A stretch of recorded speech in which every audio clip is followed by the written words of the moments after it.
So it's that time of year again. The Halloween Horror Nights 32 Speculation Map version 1.0 is officially released.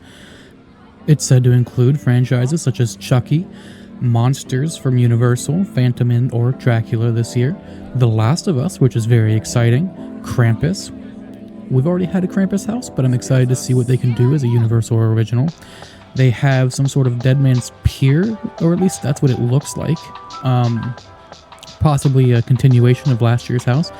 Looks like they're going to bring back the Blumhouse with Megan and Insidious this time around. Lair of the Banshees, Devil Dogs, obviously some sort of music house. We're not sure who's going to be there this year. Last year we had, I believe it was The Weeknd. Who knows what we have this time? And I have no idea what that says at the end. Can someone please tell me? I have been trying to figure this out. God, someone please comment. Please help.